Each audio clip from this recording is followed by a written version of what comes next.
Hello, everybody, and welcome back to episode 8 of the 9 Frames podcast. It is Wednesday, August 9th. I am one half of your host, Bill Whalen. And I'm Mike Whalen. And we're going to get into Major League Baseball, baby.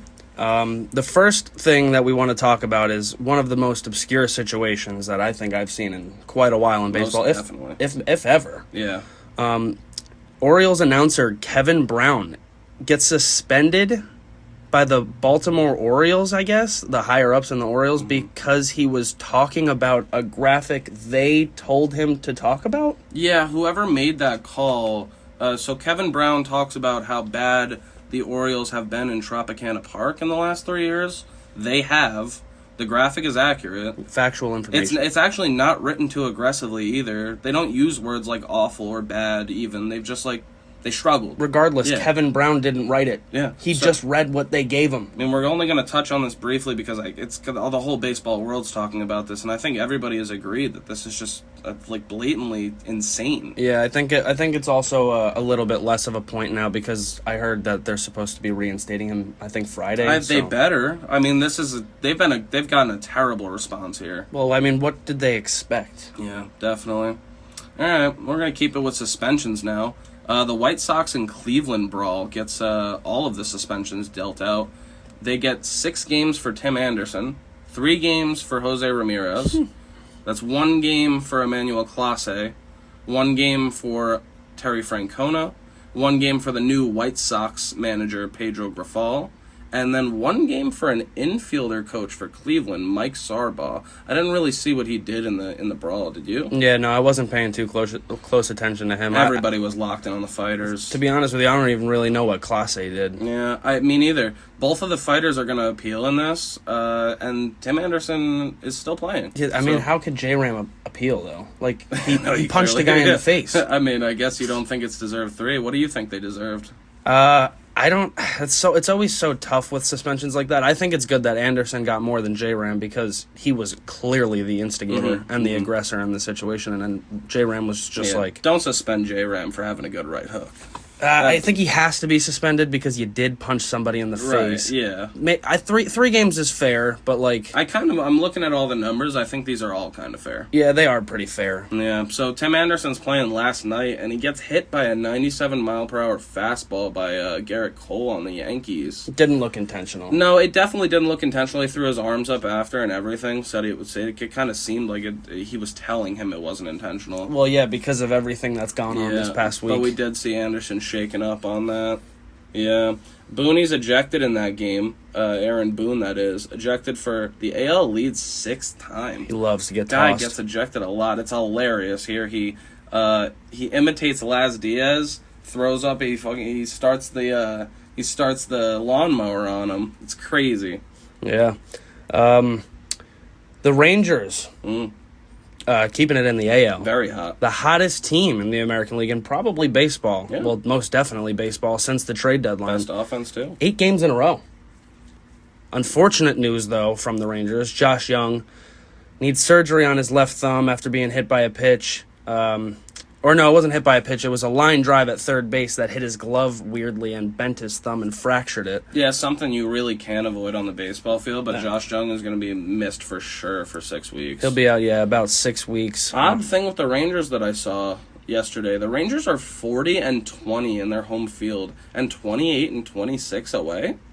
They're like a 500 team on the road. Yeah, I guess just protect your home ballpark Pretty is their wild. motto. Yeah. I wanted to give a quick shout out to Buck Showalter. I saw Kodai Senga wanted to pitch on Monday in the rain. He slipped on the mound. Buck came out and pulled him immediately in the 7th inning. It was a 7-2 game there for the Mets and the Cubbies. Yeah, so that game ends 11-2. What are your thoughts on it? You think it's a good pull? I think it's unnecessary to send him back out there if the mound is wet and he's already slipping because, I mean, he's literally the last line. Like, he's our best pitcher now, the Mets, and if he gets hurt, then what do you do? Then it's going to be a real shit show. Don't get your guy hurt for an 11-2 game. It just doesn't make any sense. Yeah, he already had his quality start. He was in line for his win with a 5-run lead. He got all he had to do. He had another great start from Senga, by the way. Yeah, Mets actually held that one down for once. But the next one, though, Cubs take it 3-2 in a close game. Yeah, if Cubbies stay decent, they're playing good ball here.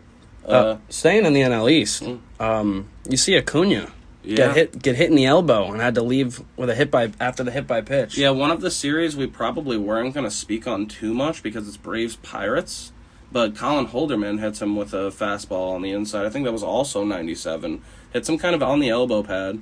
I'm not really sure. I don't know. Acuna always just looks like it really hurts when it hits him. Yeah, when he gets hit by a pitch, I feel like he plays it up a lot more than other people do. I hope. I mean, for the sake of baseball, I hope he doesn't go IL. I don't think he will. I think he'll be all right. We'll keep an eye on that. It seemed like it was mostly guard. We're definitely waiting on the MRIs there.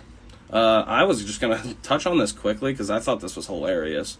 J.D. Davis for the San Francisco Giants in the series against the Angels. He hits a game-tying home run in Angels Stadium, and the lights flash like he's a hometown Yeah, player. as if it was an Angels player. Everybody in the crowd is just absolutely baffled. I mean- and they ended up losing the game 8-3. That tied it at 2. Oof. That tied it at 2 in like the 7th inning. Somebody's going to be getting in trouble. For real. And it ended up 8-3 as a loss. Yeah. The Angels have been really struggling. The Angels finally win Tuesday. They get a 7-5 win. I think that's like what their second win. It was their first since the deadline. God, that's terrible. So that puts the Halos 7 games back in the wild card and 11.5 back in the division. They're behind even the Mariners by 5.5 games. The Mariners are 6 games back now. I mean, that's rough. This is a team that, when we started this pod only 2 weeks ago, you were saying maybe they had a chance at the West.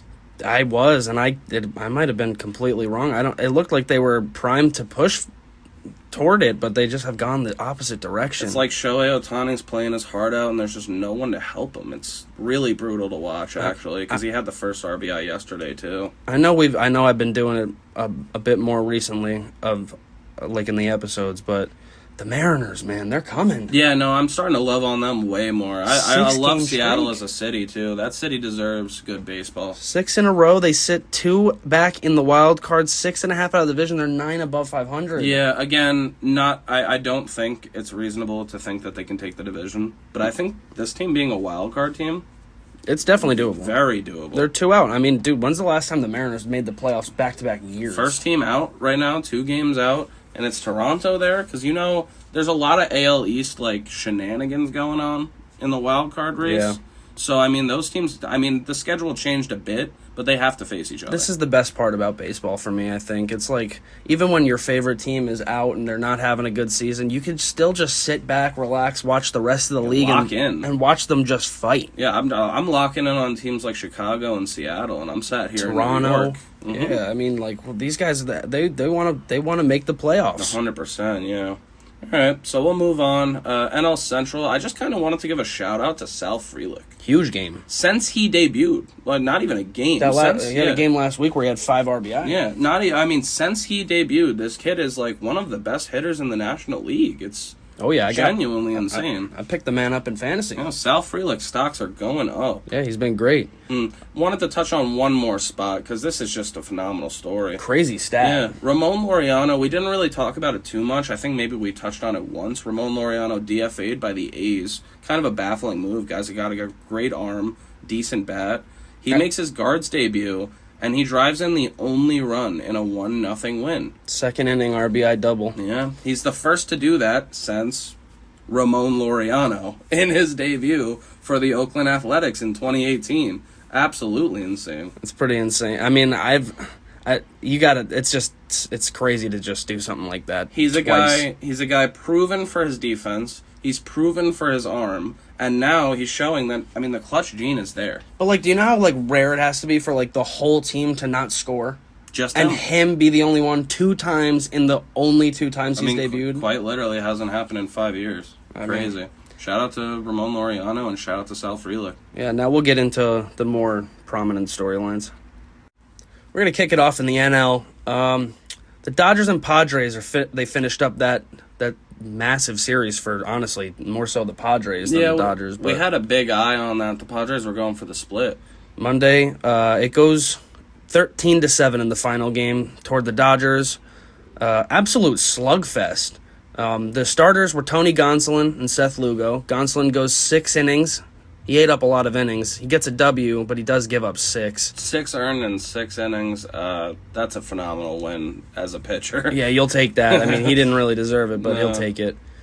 Lugo only goes 3 1/3, takes an L, obviously, after you hear what I'm about to say. He gives up 8 earned, including a Mookie Betts grand slam for his 31st of the year.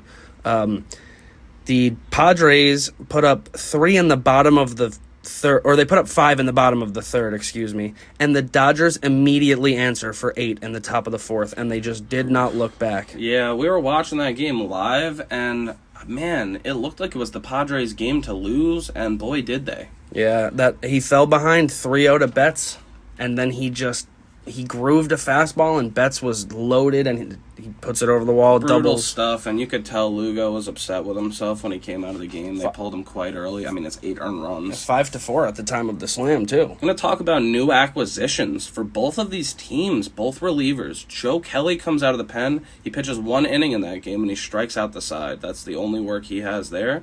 But we got Scott Barlow coming over from Kansas City for the Padres. Oof. He gives up 5 earned runs in that game in the 1 inning of work.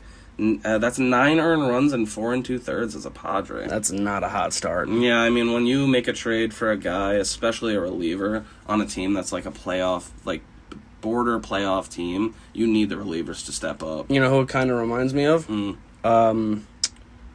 Josh Hader. Last year when he got traded to the Padres, he struggled a lot, if you remember. That's Padres' luck, I suppose. Yeah, but he's turned it around, and he's looked a lot better this year. He was an all-star. We'll start getting into a bit of what these teams did on Tuesday, because they did both play a game. Neither one got the day off. Dodgers get a 5-4 win over the D-backs. I mean, everybody's beating the D-backs. So. Yeah, they've fallen on some real tough times. Yeah. San Diego gets a 2-0 loss against Seattle. We just have to mention it because it's absolutely insane. Did you see that Julio Rodriguez robbery? Oh, yeah. Oh, Where man. he faked it. Everybody, even the announcers were like, and he doesn't get it. And then, I mean, he faked out the country. Yeah, a couple seconds later, he holds his glove up and the ball's in there, and he's just smiling. Julio Rodriguez with a phenomenal play there. Yeah, they get another 2-0 win. Seattle's a hot team right now. That's a nice little interleague series that we got going on in the middle of the week. Another nice little note from that game, Logan Gilbert became the first right-handed pitcher to ever strike out Juan Soto 3 times in a single game. Yeah, it's insane to say because, like, Soto's been around so long, but this is a young guy, and he's been around for years, and this hasn't happened yet. No, right-handers just don't strike him out 3 times in a game until yesterday. It is really insane. That loss to Seattle puts San Diego 4 games back in the wild card, while the Dodgers are now 5 games up in the West over San Francisco. Yeah, that's brutal. I mean, I also want to go back to the D-backs real quick. They did put up a fight in that game. Unfortunately, they get 2 in the 8th. They give up 1 to the Dodgers in the top of the 9th, and then they get 2 back in the bottom and just fall a little bit short. The toughest part about the D-backs is that's what they've been doing. They're not playing terrible baseball. They keep losing 1-run games, 2-run games. Yeah, they're not finishing out the close ones, and that's what determines a good team from a bad. Most definitely, finding your way to win. The D-backs are 0-7 since the trade deadline. I mean, that's like genuinely stinky. I think they might be the only one to not have a win yet. Yeah, probably. After the Angels Yeah, the picked them up. Marlins for a while, but they've been getting wins now. They used to be 16 games over 500, and now they're sitting 57-57 and 10 games back in the NL West. I mean, give me your thoughts on that. Yeah, you just really got to feel for the fan base. I mean, the players too, because like you said, they're not. It's not like a lot of the times they're getting blown out or destroyed. They're losing close games that like they could win. Yeah, and this is the first like good Snakes team since what 2016, 2017. They were winning them earlier in the year too. Like last time they were good, Archie Bradley was hitting RBI doubles. Triple. Yeah, triple. There In you the go. wild card game. Yeah, so I mean, this is a team like in a fan base and a city who needs a good team, and they finally had one, and they really seem to be falling out. Yeah, I mean, I said it yesterday. Just teams going opposite directions. The Dodgers are going up, D-backs going down. I think it'll probably continue that way for the rest of the season. I don't think we'll be talking about the D-backs in the divisional race much more anymore. I firmly agree with you. I don't even know if we'll be talking about them in the wild card race soon. They do still only sit 2 games back, so like we said, they gotta pick it up soon, but they're running out of time quickly. There's quite a few teams like that in baseball. Yeah. I wanted to make one more point before we finished up here. how much better are the Dodgers than the rest of the West? It's tough because I mean, they are better. They're It's the best. clear. They're the clear-cut best. But I think the Giants, like, they have a good team.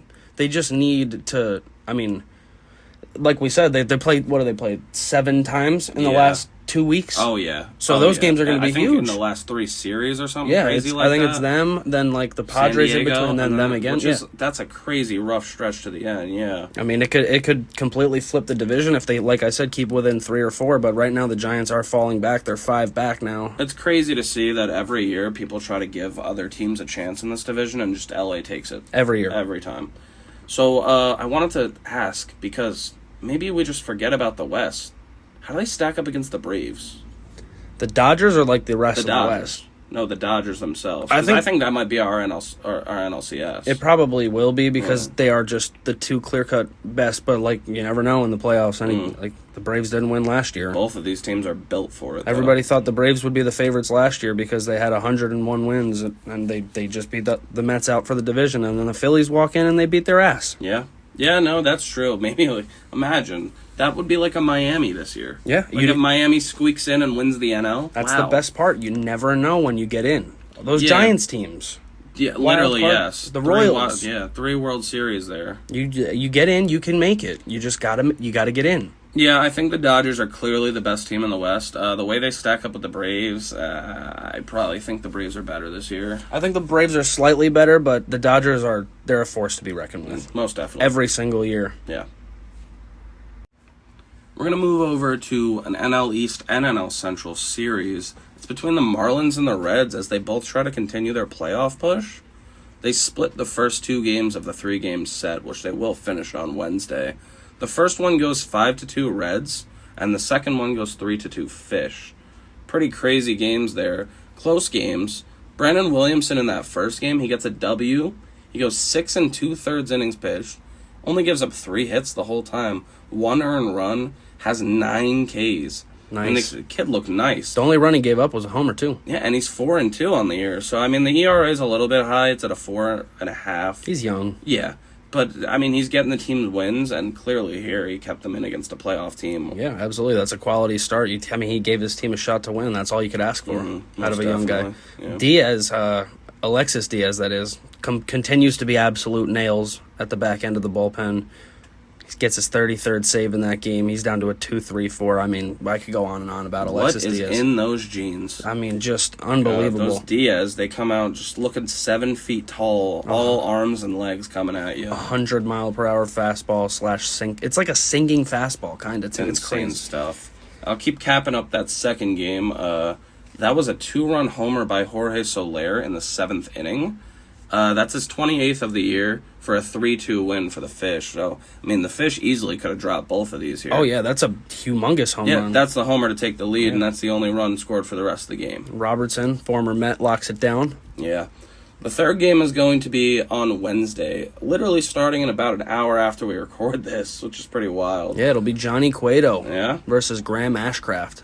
Yeah. The rubber match. Yeah, it's a little bit tough to see. They are both in the 5s in ERAs, so you know it's going to be kind of a slugfest. Weird to see Johnny Cueto pitching against the Reds for the Marlins, too. Like, I didn't even think about that. Wow, it really is. Huh? those are his old stomping grounds for so many years. This is Cueto. Yeah. Cueto. That's where he was for a long time. Yeah, so he faces up with Graham Ashcraft, who I just keep saying has, like, really crazy stuff, like 97-mile-per-hour cutters, and still a 5 ERA. Yeah, I don't know. Maybe he's just like an all or nothing. Like he has dominant stuff, or like he's gonna get hit around. Yeah, he reminds me of Joe Kelly, but like a starter. Yeah, He's going to be wild. It's going to be fast. He's gonna and throw it's- hard. Yeah, and they might give up some runs, so that's kind of just how it is.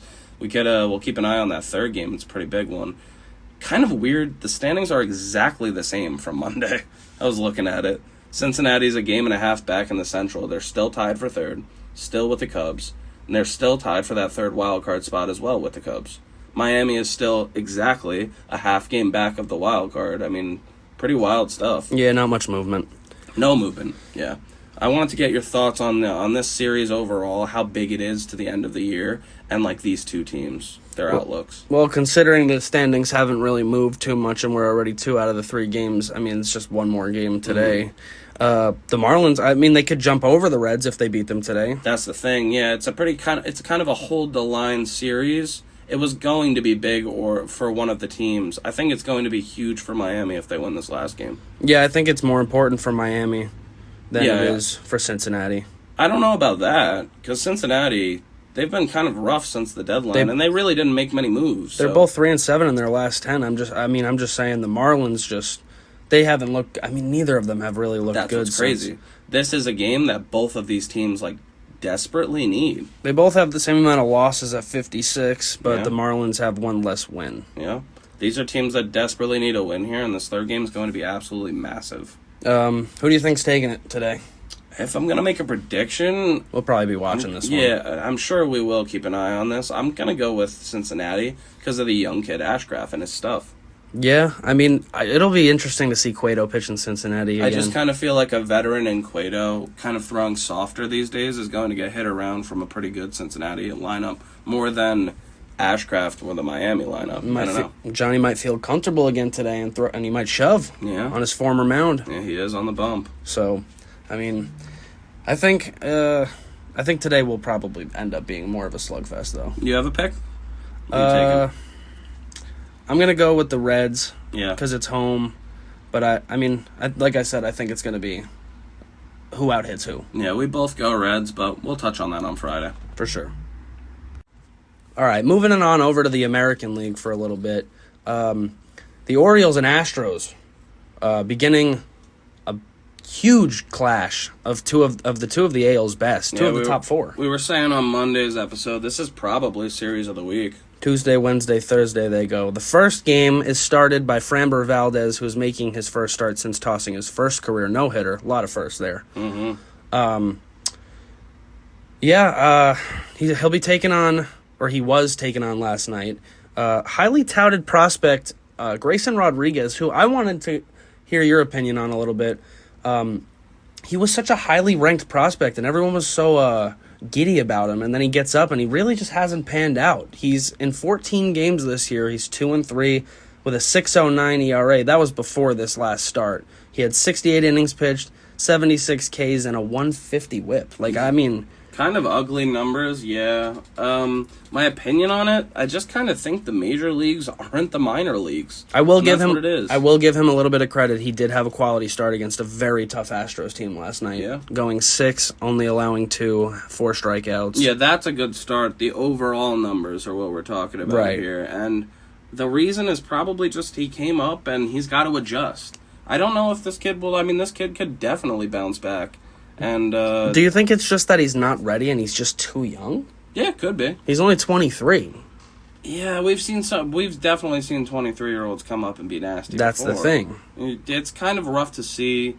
I don't know. I just think it's an adjustment thing. I think he needs to make an adjustment. Yeah, that's why I thought it was just an interesting topic, because I just remember hearing about him, and he was going to be this great ace. He's going to lead their team, and he just... it's early. He's only pitched 15 games in his career, obviously. You don't want to, like you said, kick the kid out already. But 1.5 base runners in an inning. It's just not good. It's the opposite of a recipe for success. Yeah, that's what I'm saying. Yeah, and we're going to keep it with pitching, because we're talking about Grayson Rodriguez. The Astros have the second best team ERA in the AL. Only slightly behind the Blue Jays. It was 3.77, and the Astros are 3.78 as a team. Being at a 3.78 as a team, dude, unbelievable. Yeah, you're going to win, bro. Shout out to the Blue Jays, though, at a 3.77, under the radar. That's a team kind of known for their bats, too. Yeah. Yeah, so if that team can get pitch, I was loving on them on Monday's episode, the Blue Jays. I think they can really take that third spot and make a run.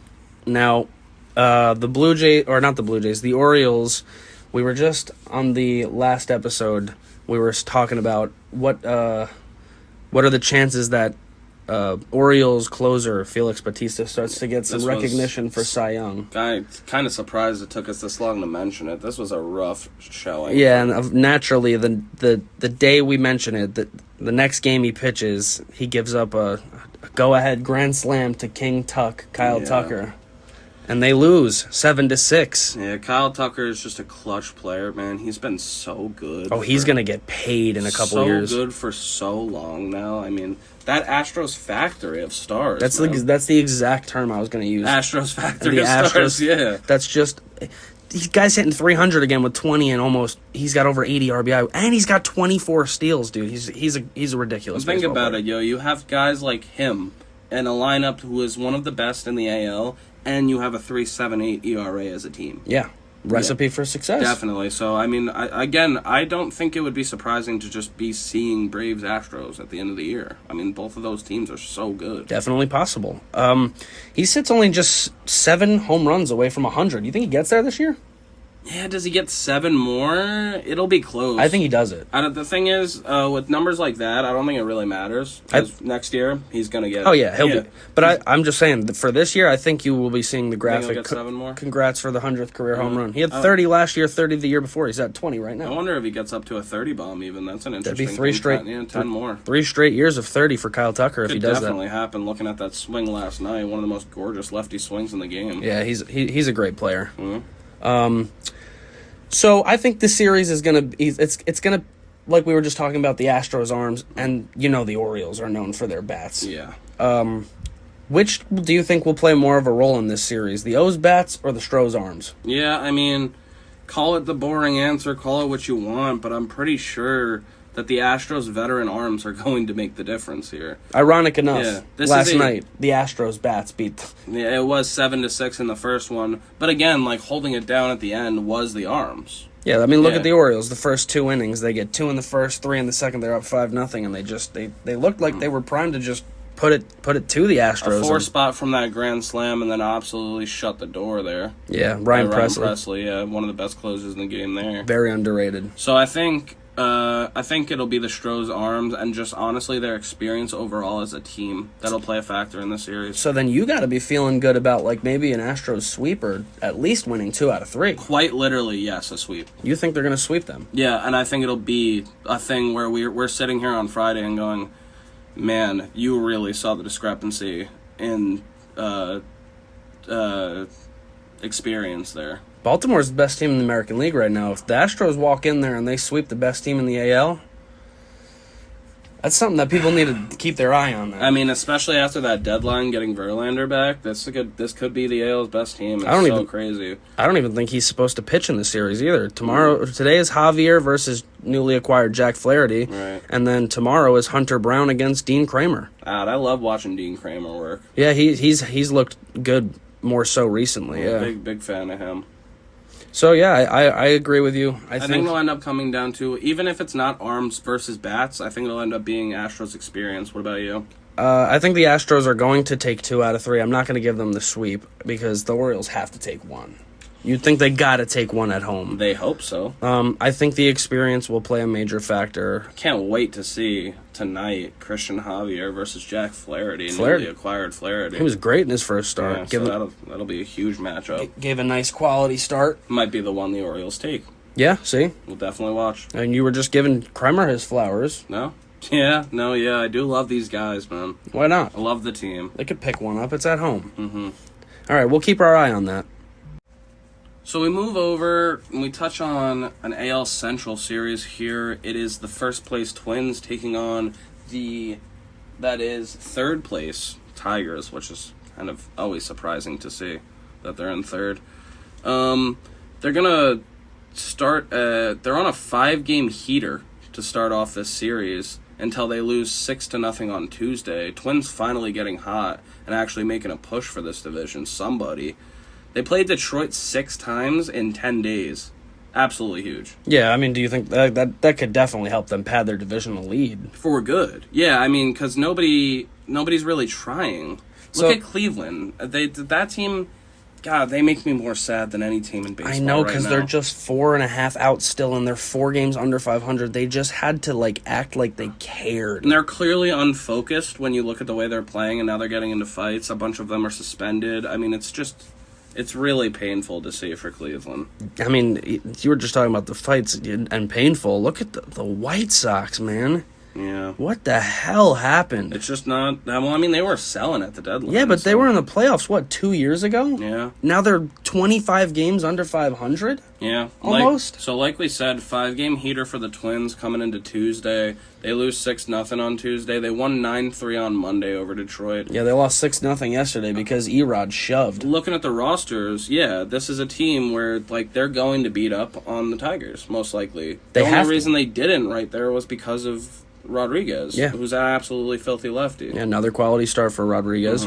That sucks for them because he got traded to the Dodgers and he said, no, I didn't. Yeah, I don't. I love that though. I love that. A pitcher. I mean, if you are a player and you have a no trade clause and your team's trying to trade you, do it. Do it. Oh, if Yeah. it's in your contract. And I don't want to go there. No. You know whose Yeah, fault it is? That's it. It's the Tigers' fault for saying, Giving yeah, that, yeah. you can have the Dodgers on your list. If you listed 10 teams the guy can't go to, and you're picking one of those 10 teams to send him to, and he says no, don't be mad at the guy. I don't think the management was mad with him. I think it was more so the fans didn't really I understand. think but anybody reasonably thinking shouldn't be mad at him. you got to take yourself out of the fan and think about him. He wants to stay close to his family, which is on the East Coast. I think his family's still on the coast in Boston, right? He didn't So want to he's go to the over in West Detroit. Coast. Way too much travel. He doesn't want to go to the other side of the country, and I think that's completely valid. If you look at his other 9 teams on his list, I guarantee the Angels are probably They're on definitely it. all in the West. The Padres, oh yeah, he just don't want. It's gonna literally be 10 teams closest to the West, and then he wants to be in the East. He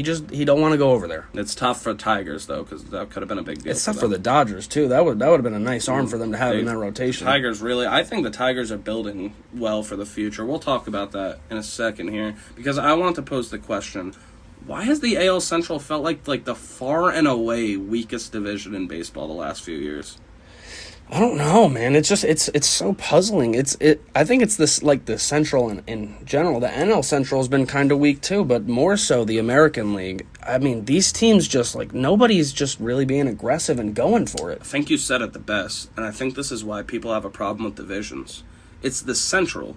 It's because these are Midwest teams with no money. Yeah. They got no money, and they're playing in little rinky-dink towns. Yeah, but they're it's not- not the same. There's literally no big mark. I mean, unless you consider like Minnesota, but it's not though. When you genuinely take a look at the divisions and how it's set up, it's a bunch of big market teams in the East and West, and then really small teams in the Central, and I think that adds up perfectly to why it's been so weak. That's a very good point. The teams in like the Central and like all of those Central teams on both sides, they have to rely more so on developing And prospects. fans, and yeah, I mean baseball. One of baseball's best franchises is from St. Louis, Missouri. Yeah, I mean, You know? the highest paid player in Milwaukee Brewers history is Christian Yelich. Like I for think a contract. I think we answered that as best as you could. Now, we just the points that we've made. Why haven't they been successful? Is literally because of where they are. Yeah, I guess. I mean, the Brewers go out, they trade for Yelich, they extend him after he wins an MVP. That's the kind of That's thing it, that those yeah. teams have to do. There's not enough money there to build it's kind of a problem when you think about it. Yeah, it needs to be fixed. Yeah. These teams can't constantly just be hovering around 500 fighting for a division while you got teams like the Orioles who are 70 and 43, and then the Rays are 69 and 46 and they're 2 out, and then the Blue Jays are 64 and 51 with 7 out. Like the Blue Jays would be 4 games up on the Twins in first place right now. Yep. They'd be 9 games up almost on the Guardians. The worst part is, maybe this sounded like we're making excuses.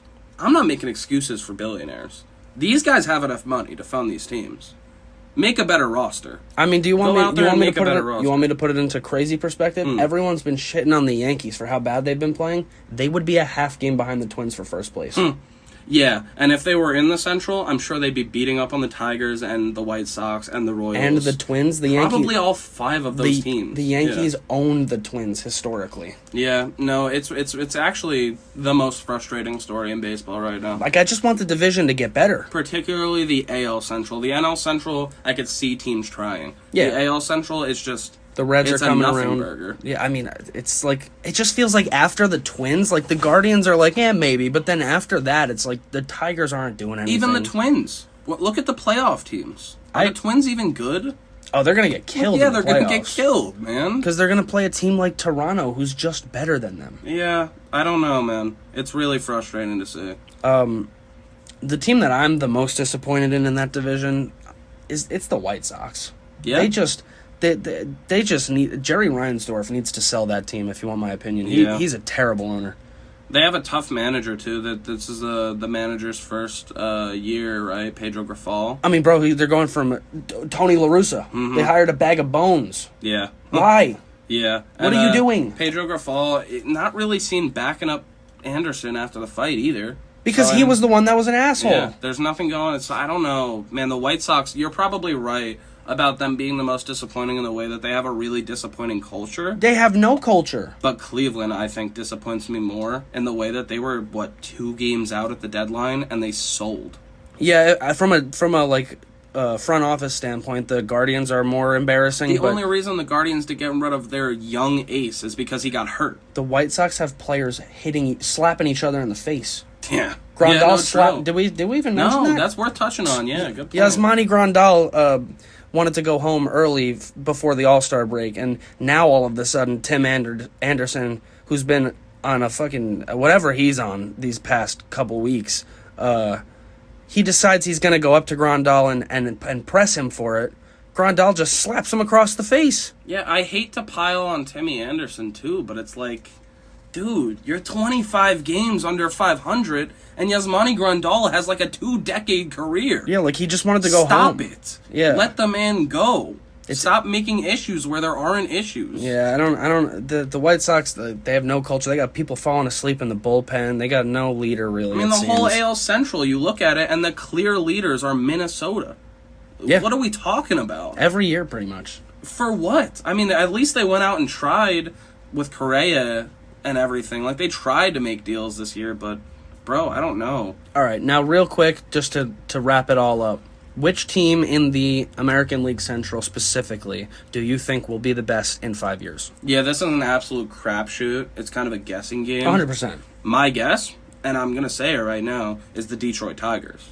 Wow. I love the way they're building. They have very good prospects. They have guys coming up, good pitchers like Brendan White coming up.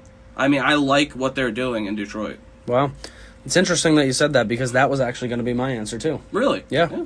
Give a little love to Detroit. Today. Yeah, I think they're building correctly. They're still, they're only 9 out. They're a team 13 games under 500 in the midst of a rebuild. They look good in this division. That's what I'm saying. If the Tigers try and they're a little bit aggressive, they could push themselves to win that division. And we've seen it back in years like 2014 and all that. They were a competitive They were franchise. A force. They were a competitive franchise when nobody else was in this division. So that is who I picked, Detroit.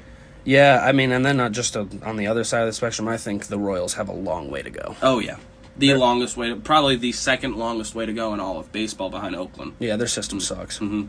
Simply put. And they're just not good. Yeah. So Minnesota's division to lose, obviously. Detroit's division in the future is my prediction. I agree with both, honestly. And also, shame on you, Chicago.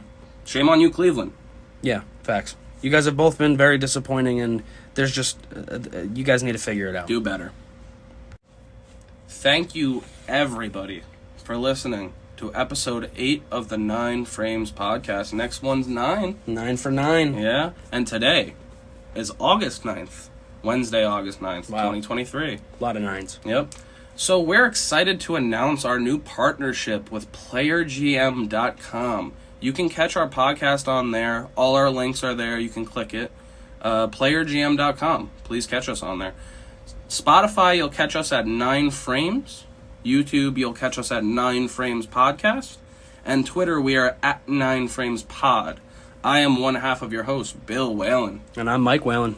We will catch you for an absolute electric Friday episode. Enjoy the rest of your week, folks. Please.